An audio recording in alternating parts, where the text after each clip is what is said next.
আমার প্রাণপ্রিয় মুসলমান ভাই ও বোনেরা, আপনাদের প্রতি আমার সালাম। আসসালামু আলাইকুম ওয়া রাহমাতুল্লাহি ওয়া বারাকাতুহু ওয়া মাগফিরাতুহু। এখন আমি আপনাদের সামনে আল্লাহ রাব্বুল আলামিনের পবিত্র কালামে মাজিদ হইতে চতুর্থ পারা সূরা নিসার 13 এবং 14 নম্বর আয়াত তেলাওয়াত করব ইনশাআল্লাহ। যদি পারি এই নিয়ে কিছু কথাবার্তা বলবো।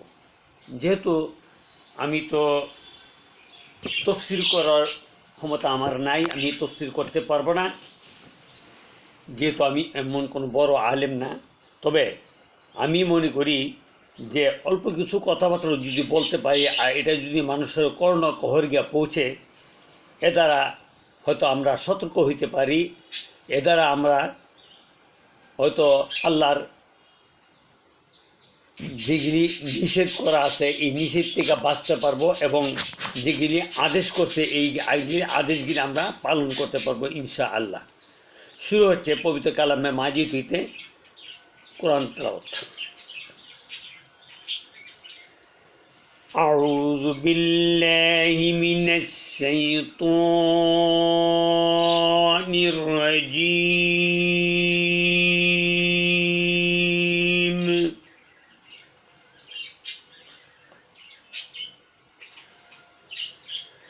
বিসমিল্লাহির রাহমানির রাহিম।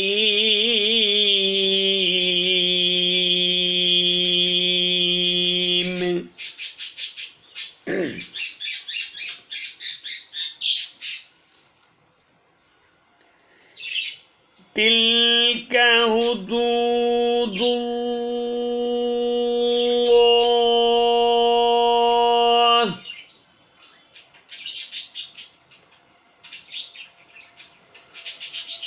ومن يطيع الله ورسوله يدخله جنات تجري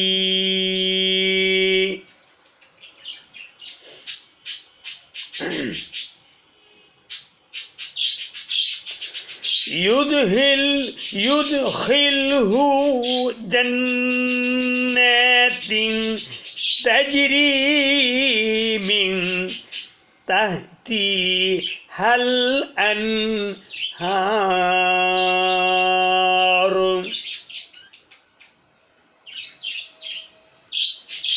تجري من تحتها الأنهار خالدين فيها وذلك الفوز العظيم।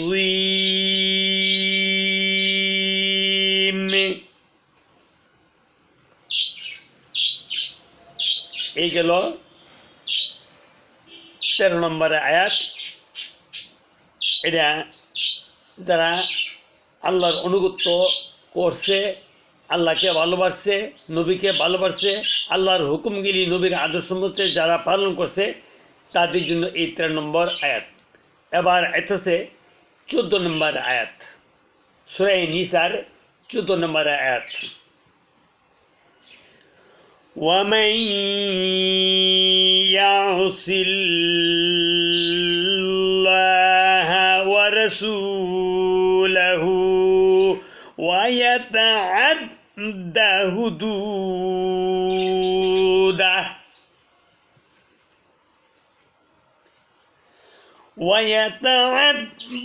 حدوده يدخله نارا خالدا فيها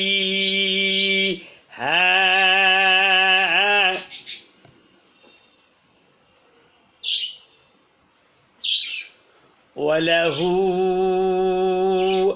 আযাবুম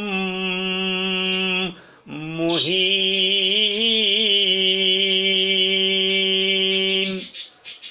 সাদাকাল্লাহুল মাওলানাল আযীম ওয়া সাদাকা রাসূলুহুন নবিয়্যুল কারীম ওয়া নাহনু আলা যালিকা মিনাশ শাহিদিনা ওয়া মিনাশ শাকিরিন। আল্লাহুম্মা সাল্লি ওয়া সাল্লিম ওয়া বারিক আলা। এখানে বলতেছে তিলকা হুদুদুল্লাহি, ওই সমস্ত কাজ বা ওই সমস্ত লোক যারা আল্লাহর নির্ধারিত সীমার মধ্যে আছে। কেউ যদি আল্লাহ ও তার রাসূলের আনুগত্য করে আল্লাহ তাআলা তাহাকে দাখিল করেন জান্নাতে। আর যে জান্নাতের পাদদেশ হয় বা নিচে দিয়ে সেরা নদী প্রবাহিত, সেখানে তাহারা স্থায়ীভাবে থাকবে এবং ইহা মহা সাফল্য। এই শর্টকাট কথা। এন কত হইল এটা যে আল্লাহর যে বিধান দিছে, আল্লাহর বিধানগুলি যদি আল্লাহর আদেশ মতে নবীদের দেখানো পথে আমরা যদি পালন করতে পারি, তো আল্লাহ ওয়াদা করছে যে আল্লাহ এই সমস্ত লোকদেরকে আল্লাহ জান্নাতে দাখিল করবে, যেই জান্নাতের নিচে দিয়া দুধের নহর, মধুর নহর, শরবত নহর, পানির নহর প্রবাহিত। তিলকা হুদুদুল্লাহি, আল্লাহর যে সীমা দেওয়া আছে, সময়সীমা দেওয়া আছে, নির্ধারিত পথ বাতানো আছে।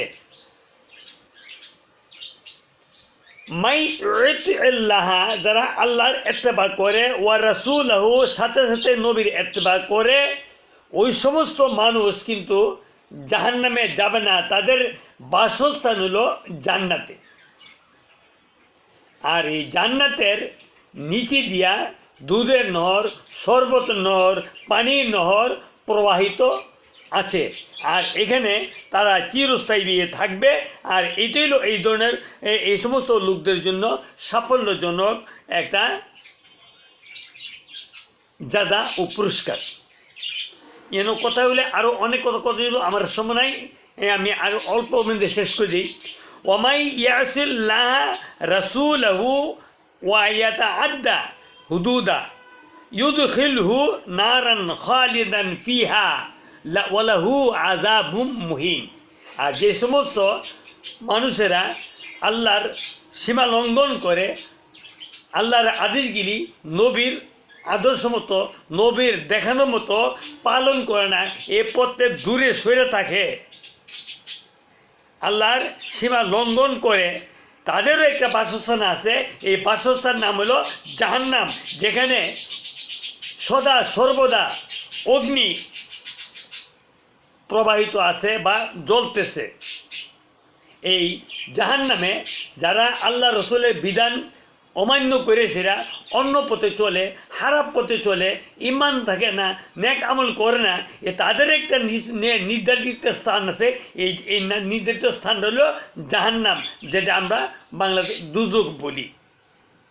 আর সেখানে তারা স্থায়ীভাবে থাকবে এবং তাহার জন্য লাঞ্ছনাদায়ক, ওয়ালাহু আযাবুম মুহিন, এই সমস্ত লোকদের জন্য লাঞ্ছনাদায়ক, যন্ত্রণাদায়ক শাস্তির ব্যবস্থা করা আছে। আসেন আমি শর্টকাট করে কয়েকটা কথা কইলাম, এটা বিশ্লেষণ করতে গেলে, ব্যাখ্যা করতে গেলে অনেক বড়।